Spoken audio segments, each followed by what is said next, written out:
Welcome back to the AngryAdmin channel. You know, just when you think AI can't possibly move any faster, OpenAI goes and drops another bombshell. This time, it's called Sora 2. The timing is just wild. So today, we're going to break down what this thing is, and more importantly, why it really matters.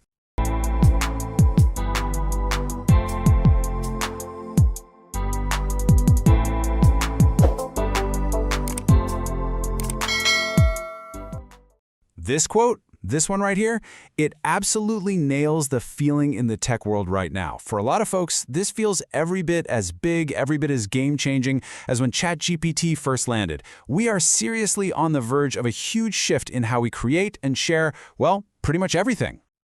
Okay, so to really get why this is causing such a stir, let's peel back the layers on what OpenAI just unleashed. It's super important to know that there are actually two parts to this whole thing. Right, so you've got Sora, the app. Think of that as the cool, shiny car you get to drive.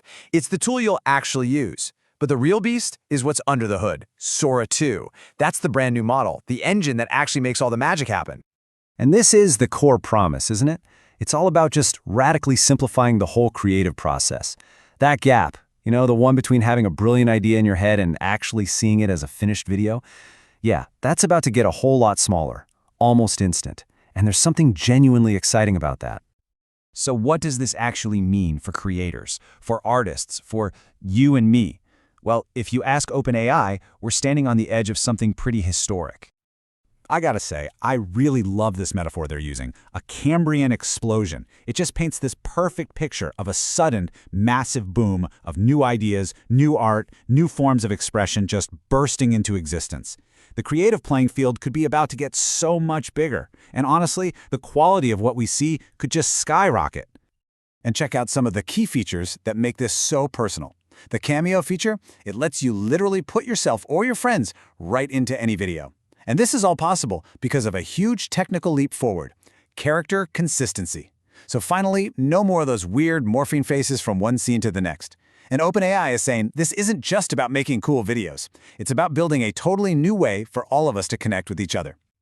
But you know, with all this incredible new power comes a feeling of, well, trepidation. And OpenAI is being surprisingly upfront about this. This technology is absolutely a double-edged sword, and we've got to be realistic about the potential downsides here. And this right here perfectly sums up the dilemma. I mean, we only have to look at social media to see how this story can play out. It gave us incredible new ways to connect, for sure, but it also brought us addiction, misinformation, and some really serious negative impacts on well-being. The team behind Sora is clearly looking back at that history and seems determined not to make the same mistakes. So yeah, they're laying the risks right out on the table.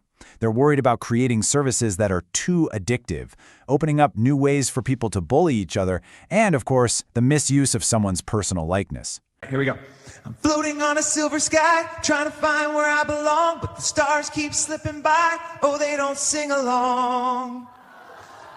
But honestly, it's this last point that's really striking.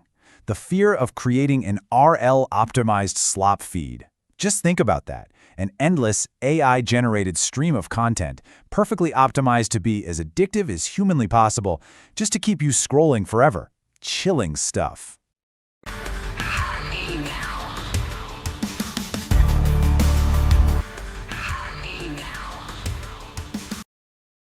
Doors without names prefer whispers.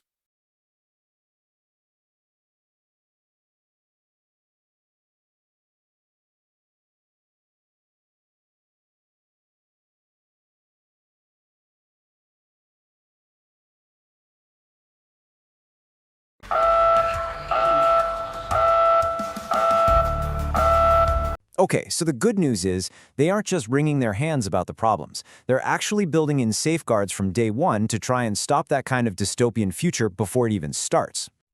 Right out of the gate, Sora is going to have protections built in. They're working hard to prevent the misuse of likeness and deepfakes. They're building filters for disturbing or illegal content, and get this, they even plan to do periodic checks on how the app is affecting users' mood and well-being. You know, that's a level of proactive thinking that's honestly pretty refreshing to see. All right, we're about to dive into how OpenAI plans to steer this technology into the future. But first, just a real quick update. If you're getting some value out of this explainer, it would mean a lot if you took a second to like, share, and subscribe to the AngryAdmin channel.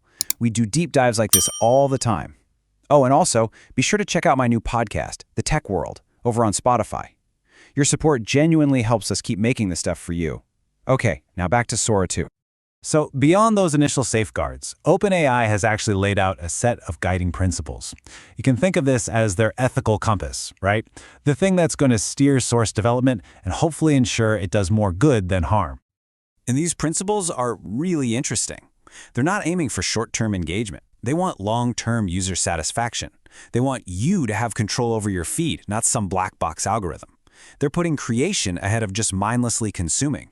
And at the end of the day, they want the app to help you achieve your actual real-world goals. It's a pretty ambitious vision for a platform like this. So, I guess that leaves us with the million-dollar question. Is Sora 2 going to kick off this incredible new era of creativity and connection? Or is the risk of that addictive slop feed just too great? What do you think? I really want to know, so let me know down in the comments below. Thanks for watching. Don't forget to like, subscribe, and share, and I'll see you in the next one.